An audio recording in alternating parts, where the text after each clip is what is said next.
Okay, this week in your homework, you're being asked to do something different that you haven't had to do this semester yet. And that is, in addition to a chapter or half a chapter from the textbook by Clausen, typically you'll have an additional article or an additional documentary to watch. This week, instead of having that additional thing, what you have is a Nobel Prize acceptance speech by Gabriel Garcia Marquez. And so you're going to read the speech and you're going to look up stuff from the speech and answer the homework questions based on it. So what I'm going to do right now is help you to analyze and make sense of the speech and essentially help you with some of that homework. All right, so begin with an introduction to who Gabriel Garcia Marquez was. He was a writer from Colombia. His nickname is Gabo, which is a common nickname for people named Gabriel. He passed away over 10 years ago in 2014. One of the things that Gabriel Garcia Marquez is known for is for being one of the best examples of this Latin American literary genre called magical realism, and actually not limited just to literature. It ended up having influences in a lot in other areas of art as well. So what is magical realism? This is how I would summarize it. I would summarize it as, in magical realism, magic is treated as real and uneventful, as opposed to modernity, which is treated as extraordinary. And so what might be an example of what I mean by that? So let's say someone who writes in the style of magical realism were to write about this section right now, about this class, about Professor Licon giving a lecture. And so this person would write, Professor Licon was teaching his class, he was lecturing, the door opened, and an elephant walked into the classroom and took a seat. And the way this would be written is no one even bats an eye. It's just seen as uneventful, not a big deal, as if this is something normal that happens all the time. On the other hand, after that, another student walks in, and this student is showing off that she has a calculator. Not like, I don't even know what the current TI calculators are called, but not like a fancy TI 1200 or whatever. This is an old basic calculator, for our standards today. But yet everyone in the class is so impressed and can't even focus on Professor Licon's lecture because they can't get over the fact that this student walked in with a calculator. And so the calculator would be symbolic of modernity, of things, technology that comes from the first world. And so it's kind of saying in Latin America, they have all this magic that they take for granted, and then they slobber over technology from the first world, even though it's not all that necessarily impressive. And so that'd be my summary of magical realism.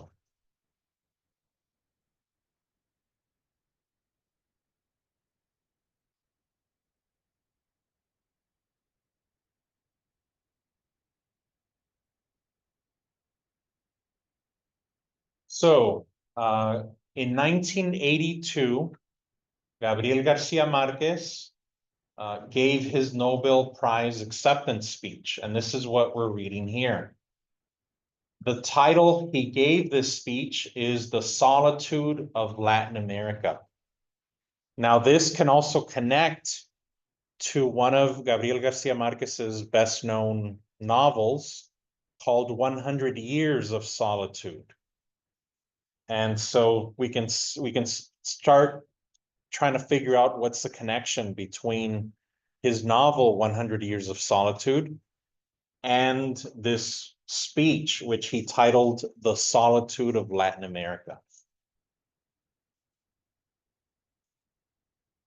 All right, first paragraph.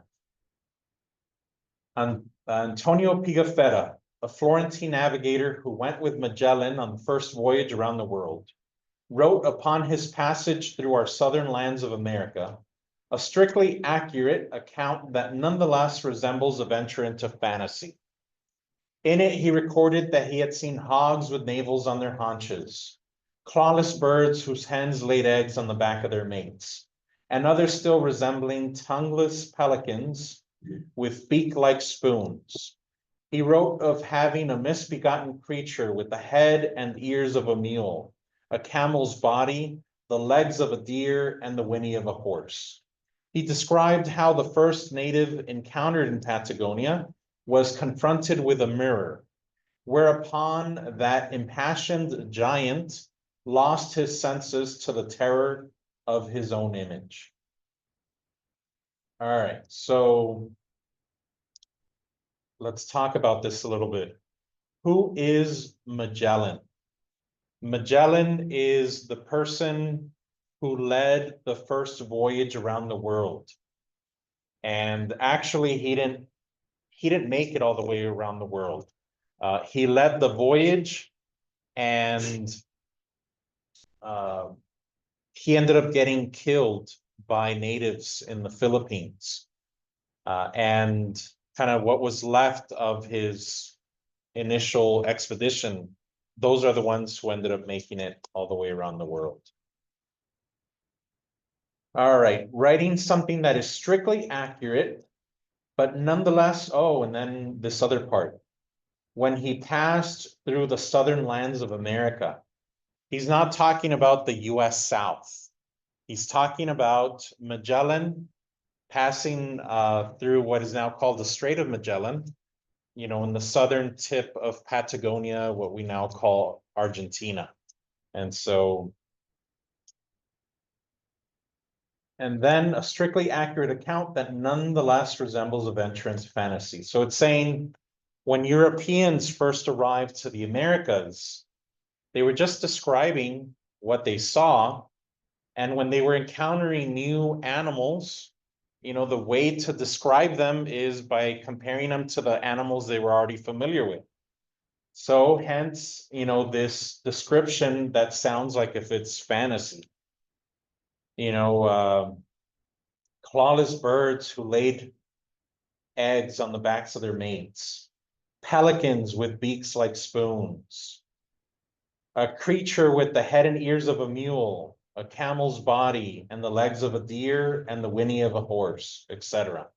And so, it's just describing what they see, making use of what they're most familiar with, the animals they're already familiar with, but describing it in this way, again, sounds like magical realism, sounds like this unbelievable magical fantasy to encounter those kinds of animals.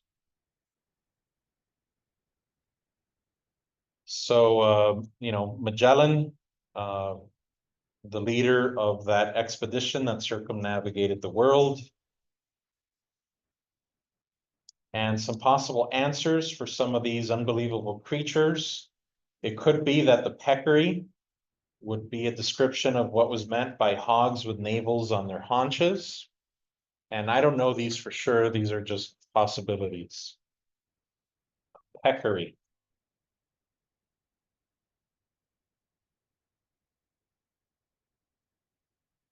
It could be that the clawless birds whose hens laid eggs on the backs of their mates, maybe it's penguins.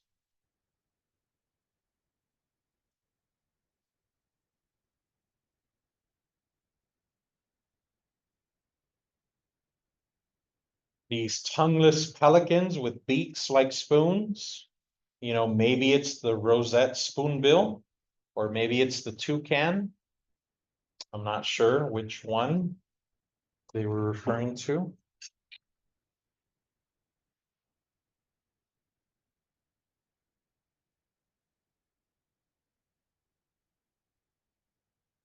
And then at the bottom of that paragraph, it talks about the giants that they encountered. That was one of the early myths of the Native Americans in Patagonia, is this idea that the Native Americans there were giants, and hence, depictions of them as giants.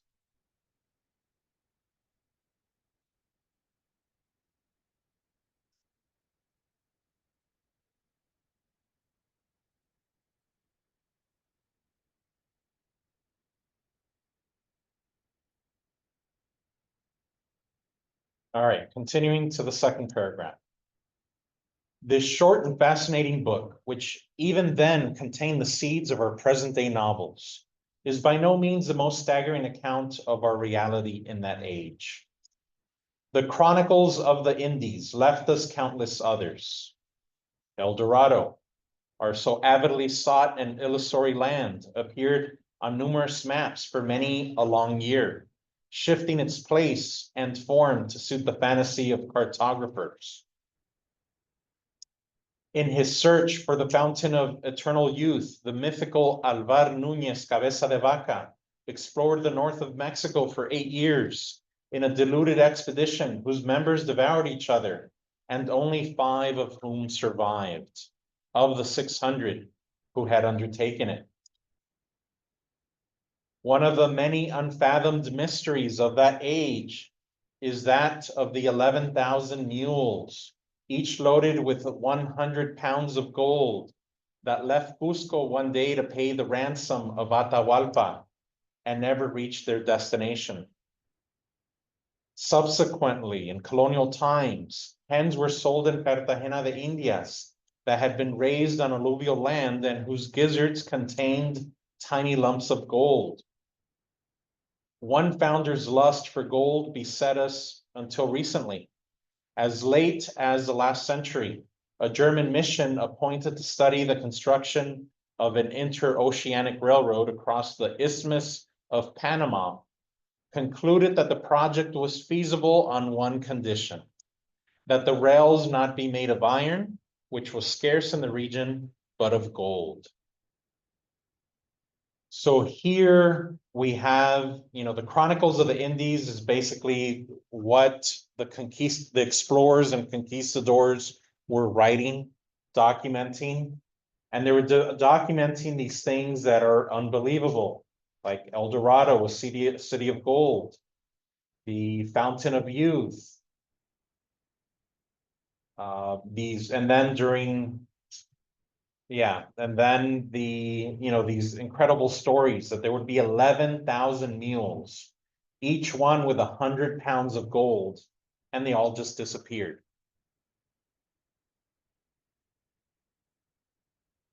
And then this idea for the building of something similar like the Panama Canal, but it just being a railroad, and instead of making the tracks out of iron, to make them out of gold. And so again, magical realism, these incredible, unbelievable stories that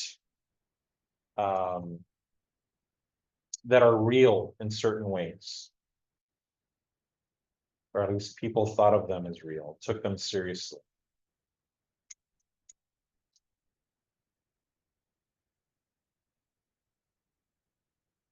Okay, you might also start to notice a chronology here. First, we have contact, then explorers and conquistadors, colonial times, the 19th century. And then here we get, from pre-colonial times, then we get to what is sometimes called the Republican period, meaning when once countries become independent, when they become countries. So our independence from Spanish domination did not put us beyond the reach of madness. General Antonio Lopez de Santa Anna, 3 times dictator of Mexico, held a magnificent funeral for the right leg he had lost in the so-called Pastry War.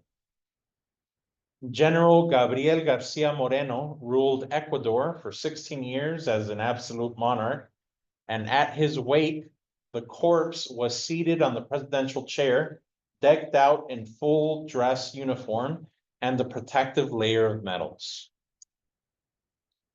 General Maximiliano Hernandez Martinez, the theosophical despot of El Salvador, who had 30,000 peasants slaughtered in a savage massacre, invented a pendulum to detect poison in his food, and had street lamps draped in red paper to defeat an epidemic of scarlet fever.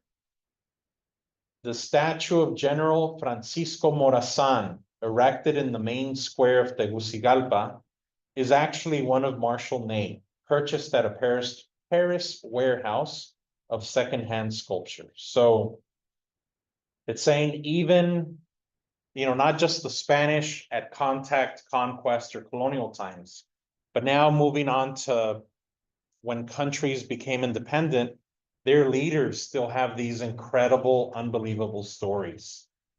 From Mexican President Santana having a funeral for his leg, to Gabriel Garcia Moreno of Ecuador,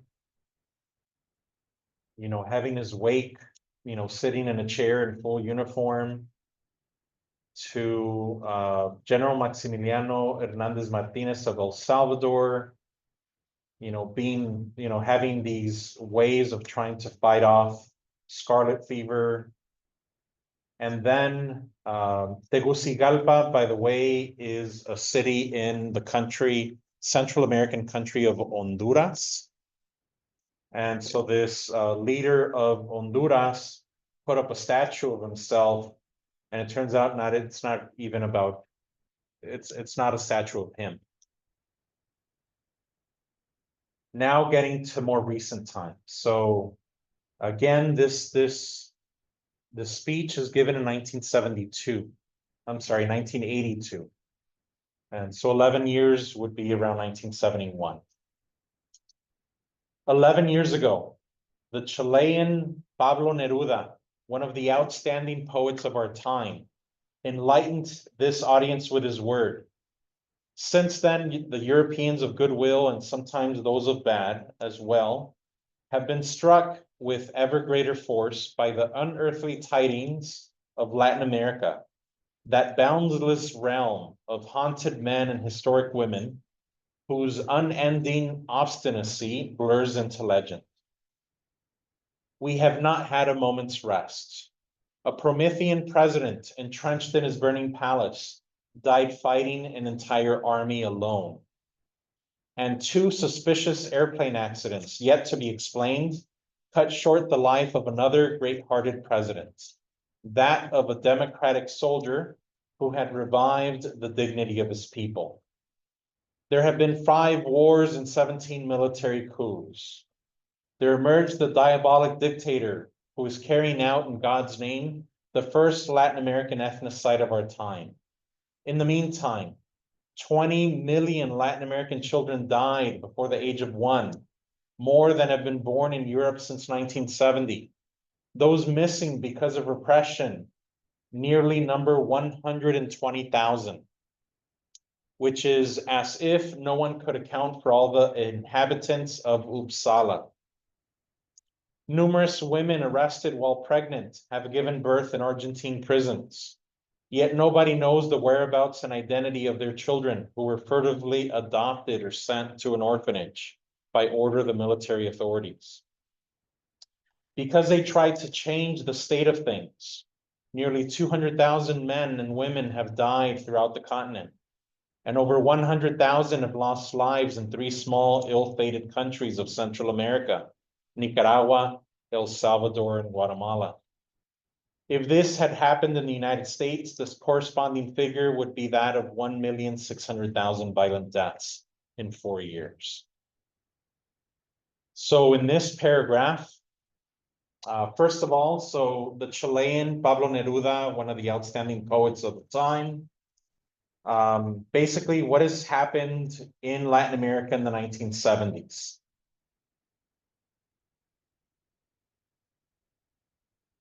Again, this idea that what has been happening in Latin America in the previous decade, in the 1970s, is just unbelievable, hard to relate to by people who aren't living it. The Promethean president entrenched in his burning palace, who died fighting an entire army alone, that would be President Allende of Chile, Salvador Allende, who in 1973, they had their own 9/11. On 9/11, 1973, there was a coup that was supported, sponsored by the US CIA. He was a democratically elected president who ended up dying in his burning palace, fighting off the whole army. 5 wars, 17 military coups in the last 5 years. All the death, all the people missing. Where is Uppsala? Uppsala is, I think it's in Norway. It's in one of the Scandinavian countries, which is where the Nobel Prize speech is given. So hence why he's kind of relating it to the people he's talking to. The children, women giving birth in prison and their children being adopted or put in orphanages has to do with the dirty wars during the Cold War, where we learned that in Latin America, Operation Condor was countries in South America helping the United States fight the Cold War by trying to prevent socialism and communism from taking root in the Americas. We learned about how the United States had the School of the Americas, where we would train the military officers of these countries on how to do this, how to prevent socialism and communism from taking root in the Americas.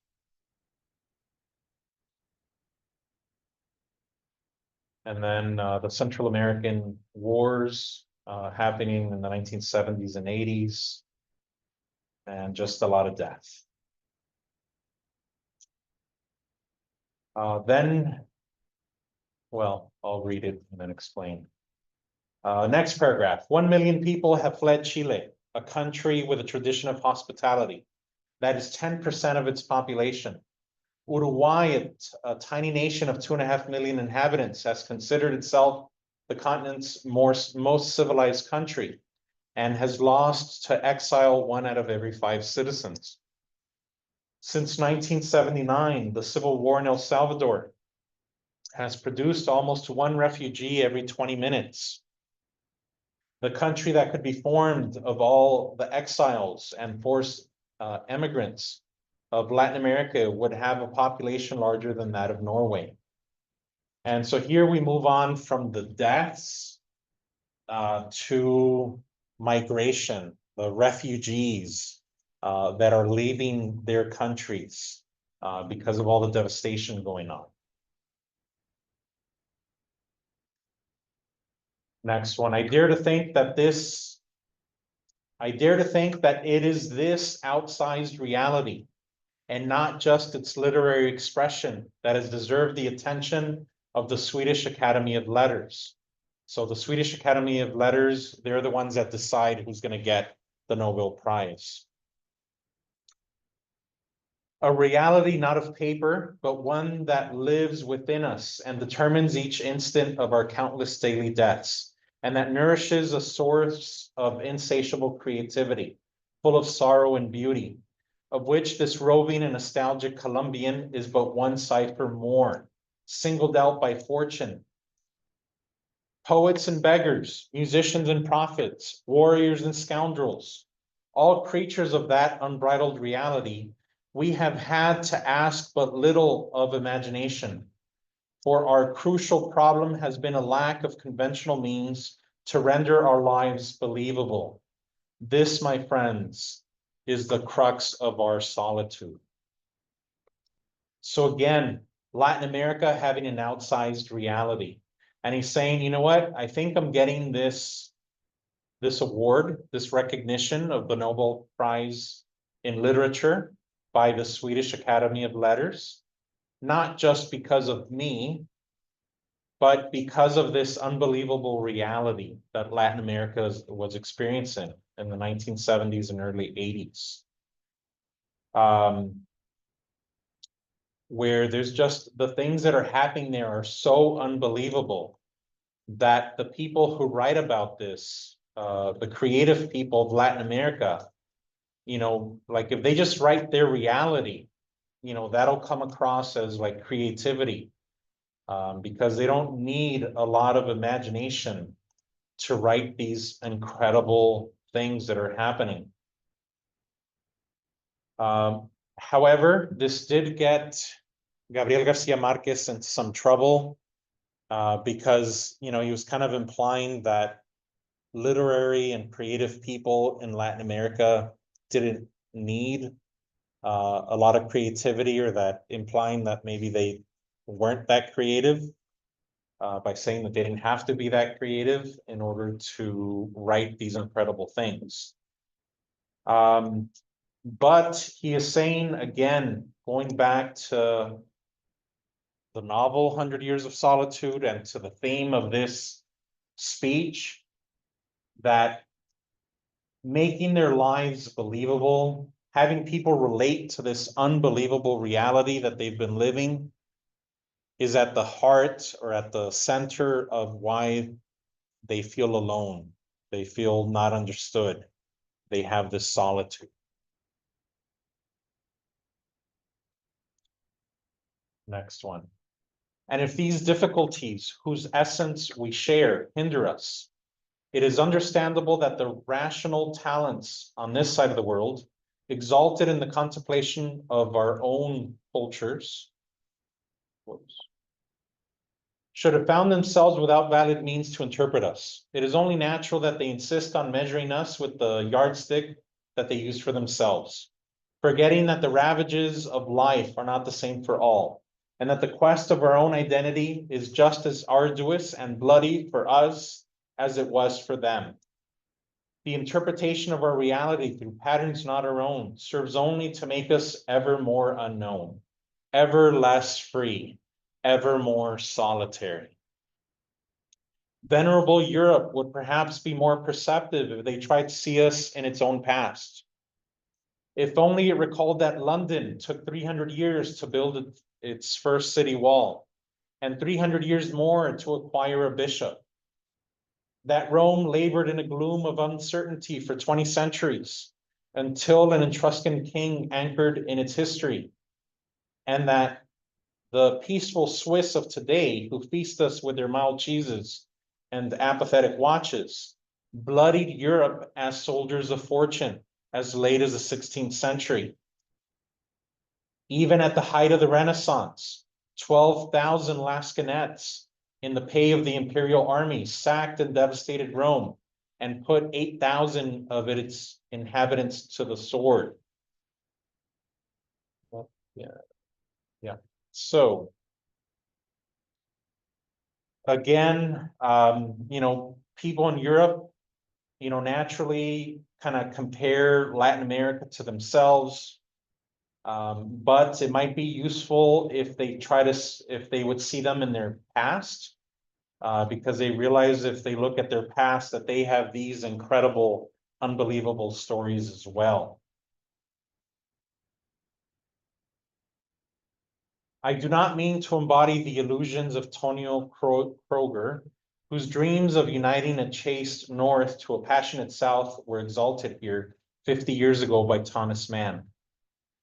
But I do believe that those clear-sighted Europeans who struggle here as well for a more just and humane homeland could help us far better if they reconsider their way of seeing us. Solidarity with our dreams will not make us feel less alone, as long as it is not translated into concrete acts of legitimate support. For all the peoples that assume the illusion of having a life of their own in the distribution of the world. So here it's saying that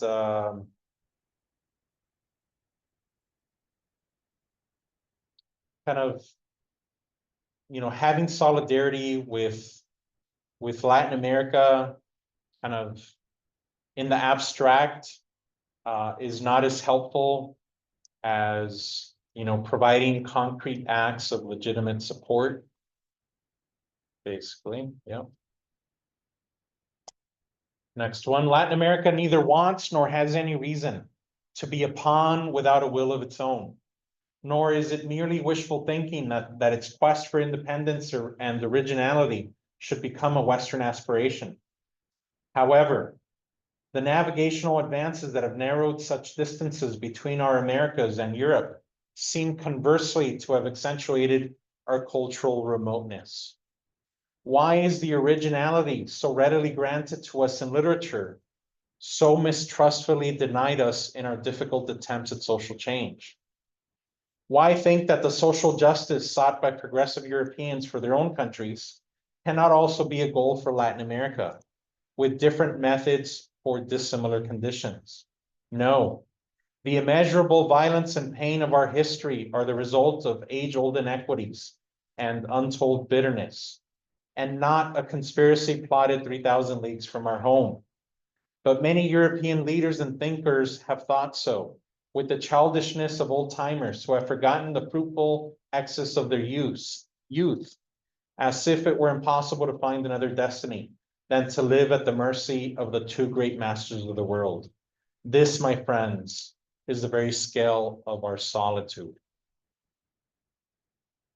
All right, so who are the two great masters of the world? This is during the Cold War. So it is the United States and the Soviet Union. And so here, he is being celebrated, and by extension, Latin American authors are being celebrated for their originality, their creativity in literature, but yet in real life, as they're trying to solve their own problems, people 3,000 leagues away are just assuming that they're just under the control of either the Soviet Union or the United States, instead of allowing them the freedom to figure out solutions to their own problems. Instead, they're being interpreted as either being with one or the other.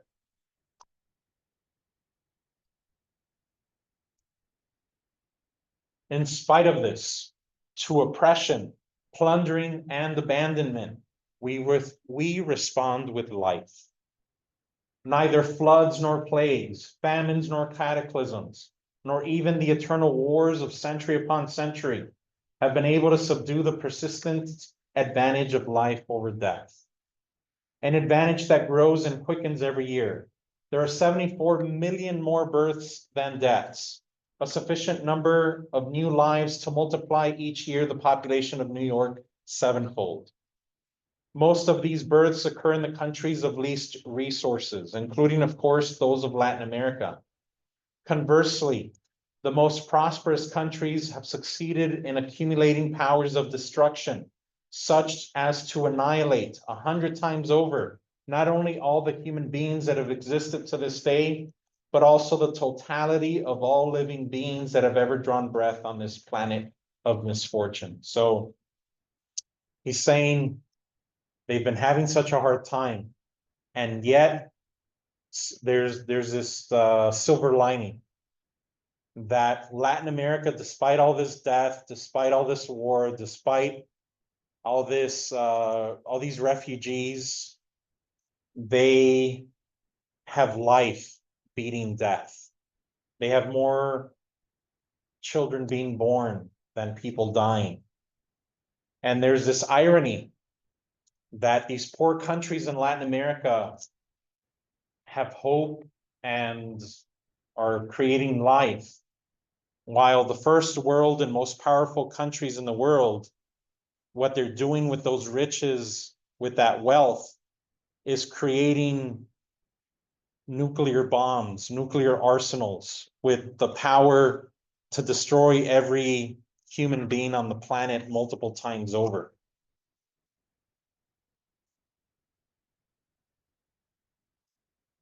Last paragraph. On a day like today, my master, William Faulkner, said, I decline to accept the end of man.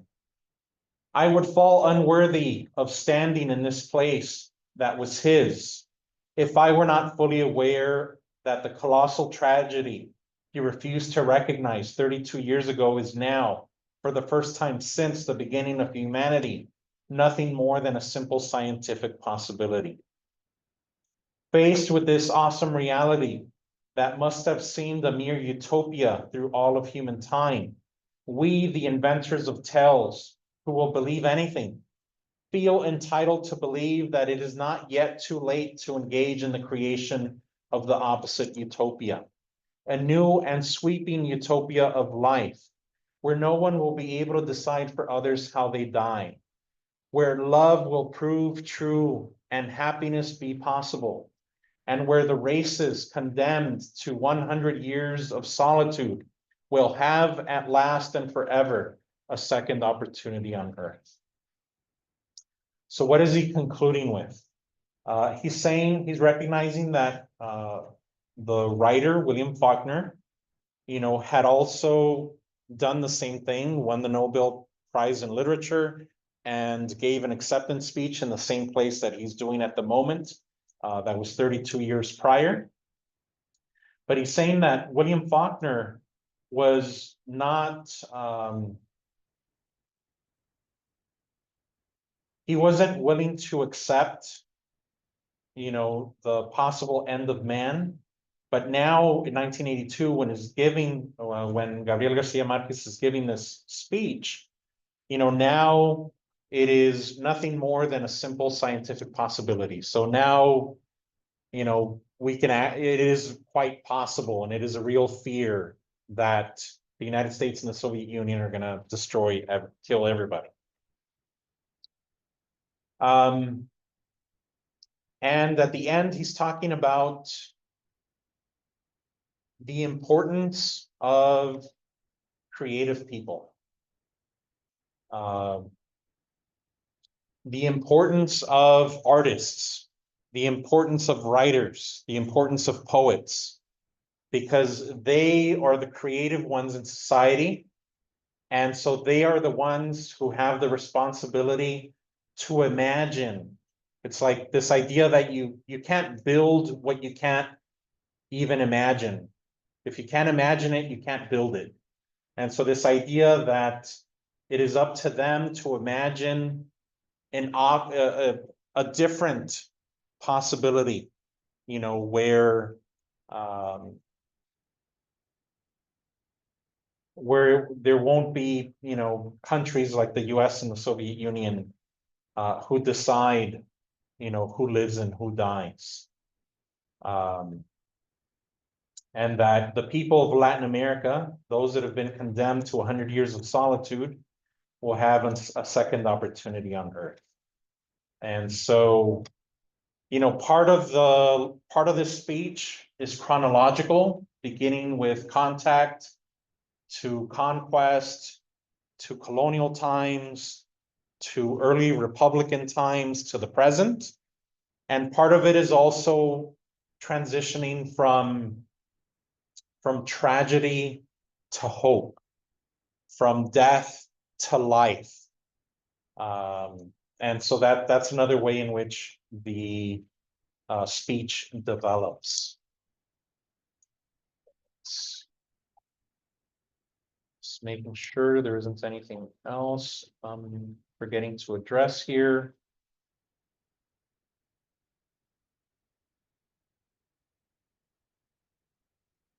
Uppsala's in Sweden, not in Norway. I misspoke earlier.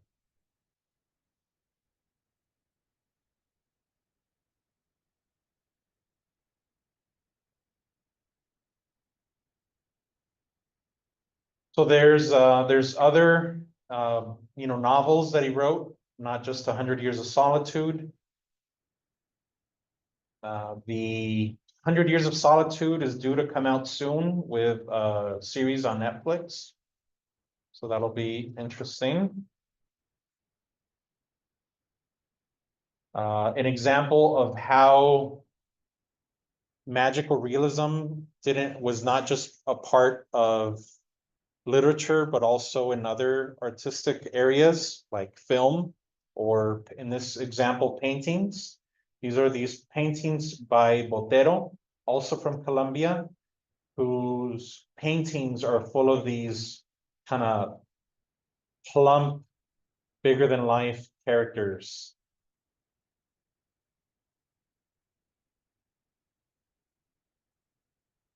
All right, comments, questions? Maybe you may have noticed some homework questions that I didn't address.